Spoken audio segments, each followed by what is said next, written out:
Bismillah, walhamdulillah, wassalatu wassalam, ala rasulillah, assalamu alaikum wa rahmatullahi wa barakatuh everyone. Inshā'Allāh, you're all doing well. When we look back in historical events, especially the dark side of history, you'll find yourself asking questions like, what were they thinking? What type of mentality would permit such behaviour? How does this become the normal? How does a people look away whilst such atrocities are committed? When we invest more time to look into the subject matters, we realise that these ideas that led people to such mentalities and such behaviours are not done overnight. It is something done over time. Ideas and mentalities nurtured over time, which lead to the normalization of either the people taking part in the bad behaviour themselves or permits the witnesses to look away. This doesn't just apply to the historical, very obvious, crazy stuff, right? This applies to the big stuff and the everyday stuff. The everyday things that we watch, the everyday content that we take in, the everyday person it's coming from, and over time we can find ourselves being nurtured in a way that's not what we intended. We need to be careful. We might have watched a thing or listened to a thing with good intentions, but maybe it's not nurturing us in the way that we want it to, in the way of Allah. Maybe it does more harm than good. It's something that we should be aware of and something that we should be able to recognise when we see it so that we can remedy it, either create a healthy relationship to it or to stay away from it altogether. An important thing to be able to do in order to guard our minds in this day and age. And Shaykh al-Islam ibn Taymiyyah, rahimahullah, he comments on this ayah and he says, the essence of every evil in this world are these two things: oppression and ignorance. Every evil. You will not find an evil from the evils of this world except that it comes under one of these two things. It is either a form of oppression or a form of ignorance. So as for the issue of dhulm, of oppression, the shaitan builds upon this oppression by the means of shahawat, your desires. So the shaitan tries to get you to follow your desires, to follow what your soul craves for. When you're lazy, you don't do anything, you don't want to go out and go to work, and your desires from relationships, men and women, and you have your desires from, you have the food that you eat, and you have desires from wealth and status and power. These kind of desires that can be at odds with Islam, that can be against Islam, the shaitan, he wants you to follow them, and this is the dhulm that the shaitan wants you to do to yourself, the oppression the shaitan wants you to do to yourself. And on the other side, on the side of ignorance, the shaitan, he has shubuhat. He spreads false ideas and false notions. He spreads misguidance amongst the people. Things that you hear it and you think that it's true, but it's not true. And the shaitan uses these to make you ignorant and to make you turn away from the path of Allah Azza wa Jal. So how do we combat these two things? Because all of the traps of the shaitan, they come down to these two things. Either they come down to desires and oppression, or they come down to ignorance and misguidance.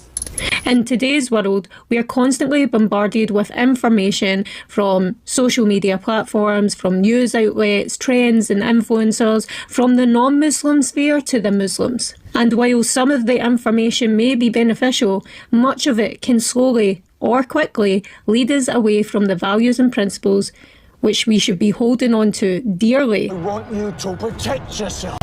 Because doing otherwise will result in confused priorities, the decline of knowledge and Iman, and eventually the loss of our identity. Remember, the Prophet ﷺ said, "A time of patience will come to people in which adhering to one's religion is like grasping a hot coal." Meaning there will come a time where keeping the focus, sticking to the proper direction, implementing your Islam, holding on to your identity, holding on to the Quran and Sunnah is going to become incredibly difficult. Now, whether we're at this time or not, Allah knows best. So our minds need to be equipped to be able to guard ourselves from the Shaitan's tricks. Only the arrogant will think that they are beyond temptation. And unfortunately, we see a lot of that today, subhanAllah. May Allah protect us from that mentality. But we must be cautious, and we must be able to critically look at something and recognise whether this content is good for us or not. So how do we recognise harmful influences? Recognising harmful influences is the first and most important step.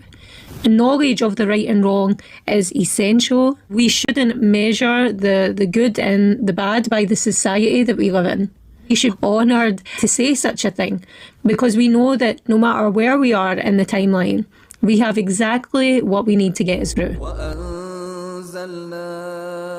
إليك الكتاب بالحق مصدقا لما بين يديه من الكتاب ومهيمنا عليه فاحكم بينهم بما أنزل الله ولا تتبع أهواءهم عما جاءك من الحق لكل جعلنا منكم شرعة ومنهاجا ولو شاء الله لجعلكم أمة واحدة ولكن ليبلوكم فيما آتاكم فاستبقوا الخيرات إلى الله مرجعكم جميعا فينبئكم بما كنتم فيه تختلفون. To be able to recognise harmful influences, we need to ask ourselves some hard-hitting questions, and we must be brutally honest when it comes to the answer. Didn't be scared to submit. I believe in you. Some things we could ask ourselves are, does this content align with our Islamic principles? And to be able to answer this question, you're going to definitely need to have either a person of knowledge that you can confide in, and if you don't have that, then you need to have a certain degree of knowledge yourself. And this is essential to be able to guard this. Another question you could ask is, does this person or these people producing the content represent the person I aim to be? Are they themselves an example of people trying to do their best? Not in the worldly sense. Do they take the Prophet Muhammad ﷺ as their example in all the characteristics? You see a people online who sort of produce this image of strength, but when it comes to humility, they have none. Or you'll get people who are easily shaken by the hard-hitting questions because they want to make Islam palatable at the expense of Islam. But that's not who we are. The character of a Muslim is one of balance, is one of principle, is one of strength, but also one of humility, empathy and compassion. So when you look at these people, you need to look at their approach to their content, look at their speech, look at how they carry themselves. Are they following the rules? How many people do we see here and their speech is disgusting, which is the opposite of the Prophet ﷺ. He communicated with dignity, he communicated with honour. Obviously we know enough to know that not everyone is going to be perfect and everybody has their sort of individual character and personality, and we're all work in progress, no doubt. However, there's a responsibility with being on platforms like this, having a large following. We should be aiming to preserve the image of Islam in the best way that we possibly can, because it is the truth. This should be above our own whims and desires, this responsibility that we've been bestowed to help people recognise what Islam truly is, a life system, a way of life that Allah has given us in order for us to be successful in this life and the next. That is to search as to my behavior, my actions, my limbs and my tongue in pleasement of Allah and His Messenger sallallahu alaihi wasallam. How should it be moving? How should I be speaking? How should I be enacting? And searching, just the way we search every single day, looking for opportunities for our careers and the betterment of our wealth and the betterment of our family, we should consider our akhirah and consider the fact that what is it that I need to do for the sake of the akhirah, and how is it the fact that I should follow and adhere to the sunnah of the Messenger sallallahu alaihi wasallam.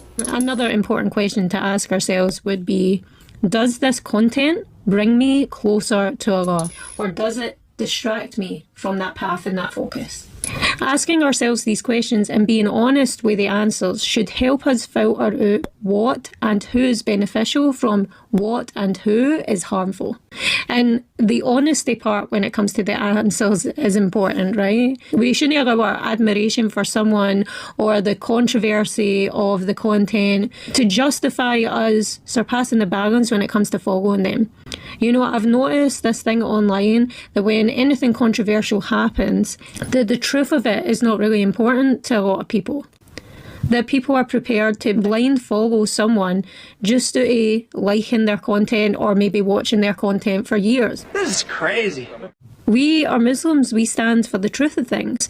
We stand for the Sunnah in terms of how we handle things, how we deal with things. We are not a people that are dictated by our emotions. We are not a people who are dictated by our desires. This isn't the way it should be, at least. So when we ask these questions and when we are being honest with the answers, we're doing it for ourselves. It's an investment in ourselves, even if that means standing alone in your principles. Be in this world like a stranger or a traveller, walking along a path. We have three homes in our lives. We have the home in this dunya, we have the home in our graves, and then we have our eternal home in the Akhirah. This should be every Muslim's number one priority. Inshallah, hoping for the mercy of Allah Subhanahu Wa Ta'ala. If I've said anything wrong, know that it comes from me, my limitations and need for knowledge, and any good is from Allah Subhanahu Wa Ta'ala. سبحانك اللهم وبحمدك أشهد أن لا إله إلا أنت أستغفرك وأتوب إليك. Assalamu alaikum wa rahmatullahi wa barakatuh.